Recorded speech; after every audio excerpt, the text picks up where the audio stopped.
We stayed a full week in Boulder. I spent time with some of my best friends, Melissa, who I know from Asheville, who absolutely shreds the violin, and Mitch and Courtney up in Fort Collins. I feel like I've known them for lifetimes. They truly are my Rocky Mountain family. The beauty of Boulder is dramatically impressive. The beer is top-notch. In fact, I'd say the Front Range is the Napa Valley of craft beer. The people in Boulder are a whole other story. We were calling the place Bold Angeles by the time we left. Gigs were okay. The tipping was abhorrent. From there we headed to Taos, New Mexico, one of my favorite American hideouts. The high desert atmosphere is hypnotic and seductive. They call it the land of enchantment. I agree. The mesa's vast, sage as far as the eye can see with the occasional juniper tree. Every time the wind blows, you're literally getting a spiritual cleansing. The Sangre de Cristo Range towers around the mesa, snow-capped and magnificent. The town is completely adobe. Even the corporate stores. We drank tequila that night in an old adobe back alley dive appropriately titled The Alley. The place was charming and dangerous at the same time. We played pool and mingled with the locals. I felt like we knew everyone in Taos by day 2. The people were so mellow and welcoming. I might come back for good someday, if I can shake this itch to ramble. If only I met someone in Taos that melted my heart. Maybe a musician that shared my passion for the woods, solitude, and serenity. Could my restless heart ever be tamed? The next day we drove out onto the middle of the mesa. We hiked down into the canyon looking into the Rio Grande. We were in search of some hot springs down by the river. When we finally found them, there was one nude old man laying ass up in the sun with 2 giant fluffy white dogs napping on either side. We soaked for what seemed like minutes but turned out to be hours. As I soaked in the 98-degree water, a hawk soared in circles overhead. We lay back fully submerged except our faces. I was falling in love with the land of enchantment. I smiled and thought about how everyone I know is at work right now. We played back-to-back shows at the Adobe Bar in downtown Taos to some extremely enthusiastic folks. They were dancing up a storm, hooting and hollering. The tipping was amazing, as was the merch sales. I really didn't want to leave. We wrapped up our visit with an impromptu show at Taos Mesa Brewing. The place looked like an earthship, and it was in the middle of nowhere, shadowed by the giant snow-capped mountains. Lucas and I were again feeling like we were in another country. The folks were super sweet and supportive, as par for New Mexico. By the time we left, we felt like we knew everyone in town. We made tacos and drank beer in the parking lot that night in the camper, listening to old mariachi music while the sun slowly fell behind the mountains in the west.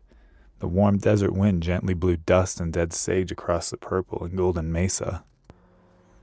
We set out for Santa Fe the next day to play the Palace Saloon. It's one of the oldest establishments in New Mexico, and it used to be a whorehouse. We drank way too much tequila that night. It was Lucas's last show before he went back to work. More sensible people at the bar tried to convince him that he's a fool for leaving the tour. They were buying us 1942 Don Julio shots. Milagro, Patron, whatever we wanted. We got so hammered it became a good idea to go to a club. I stood against the wall with my hands in my dirty, torn coat pockets looking like a serial killer while Lucas fearlessly cut a rug. He was owning the dance floor, sweeping this one beautiful black girl off her feet. They looked like they were in a movie.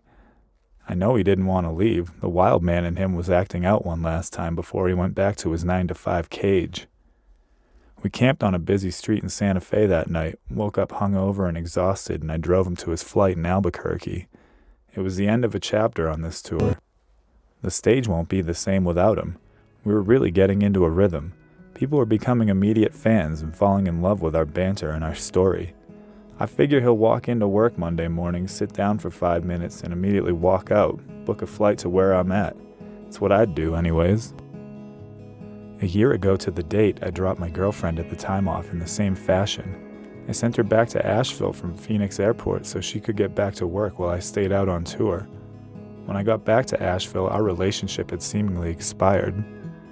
She was happier out on the road, but she still left. Money makes people do strange things, invisible chains of fear binding us to monotonous jobs, debt, stick-built prisons, slaves to the landlord, bank, or institution.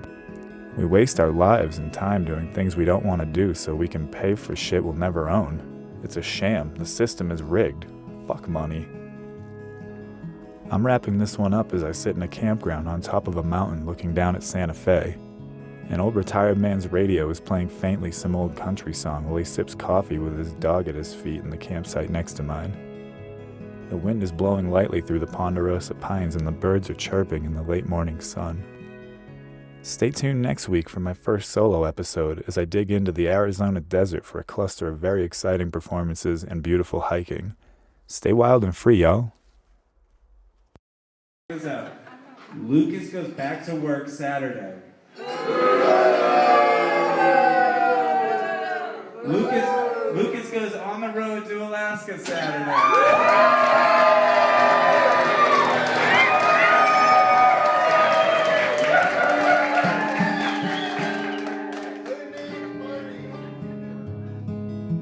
Well, out there in the yard, babe, is your lost and tired only son. He waits for the beauty in the bed, the beauty in the bed to lay to me. And then dress, well, it's fire on the water, babe, but I let it fuel all my chances.